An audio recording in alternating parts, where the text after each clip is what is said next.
Hello guys. आज हम बात करेंगे पायलट स्टडी, जो कि नर्सिंग रिसर्च का एक छोटा सा टॉपिक है और बहुत इम्पोर्टेंट टॉपिक है। कई बार एग्ज़ाम में पूछा भी गया है। पायलट स्टडी की सबसे पहले बात करते हैं डेफिनेशन की। तो pilot study is defined as a small scale study और a trial before conducting the actual study to improve research design. ये कह रहा है कि पायलट स्टडी एक स्मॉल स्केल स्टडी है और एक ट्रायल है, एक प्रशिक्षण है। ये क्यों करता है? Before conducting the actual study, जो रिसर्च की एक्चुअल स्टडी होती है उसको बेस्ट बनाने के लिए जो उससे पहले प्रशिक्षण किया जाता है, एक छोटी सी स्टडी करते हैं हम, उसको ही पायलट स्टडी कहते हैं। To improve the research design, research design को इम्प्रूव करने के लिए इसका ये एक मोटो है। यही डेफिनेशन है इसकी। बहुत इजी डेफिनेशन है, एक दो बार पढ़ने पर आपको याद भी हो जाएगी। इसका मेथड है, पायलट स्टडी के मेथड्स कि पायलट स्टडी करते समय क्या क्या किन किन बातों का ध्यान रखना चाहिए और क्या क्या मेथड यूज़ करना चाहिए। The sample size of pilot study should be always 10% of actual study. जो पायलट स्टडी की जो सैम्पल साइज होती है वो सिर्फ 10% यूज करेंगे एक्चुअल स्टडी के लिए। जैसे कि हमने पायलट स्टडी के लिए 1000 सैंपल लिए, तो उनमें से 100 सैंपल साइज ही यूज करेंगे एक्चुअल स्टडी के लिए।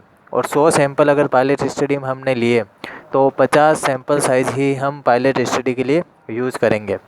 सेकंड बात है, never include sample that you have select for pilot study.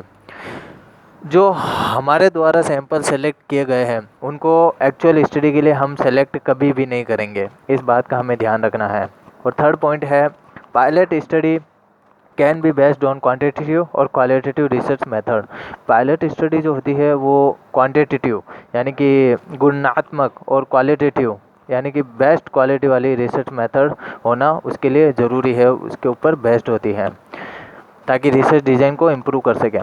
इसका एडवांटेज की हम जब बात करेंगे, advantage of the pilot study, तो it help to reduce anxiety और fear of researcher.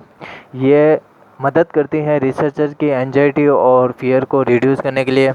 It help to identify the research problem. जो भी रिसर्च में प्रॉब्लम आती है, जो भी एक्चुअल स्टडी में हमें प्रॉब्लम आने वाली है, वो हमें पहले से ही पता चल जाता है पायलट स्टडी के द्वारा।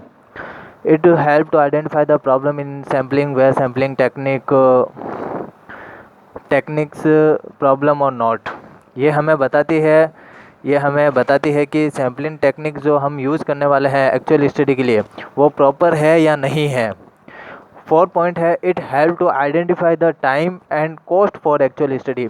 एक्चुअल स्टडी के लिए कितना टाइम लगेगा, कितनी कॉस्ट लगेगी, ये इस बात को भी हमें बताती है। पांचवा पॉइंट है, it provide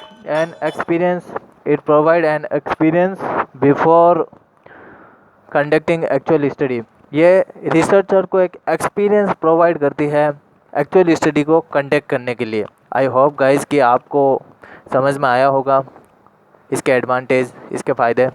last and six point, it help to identify the working conditions of instrument.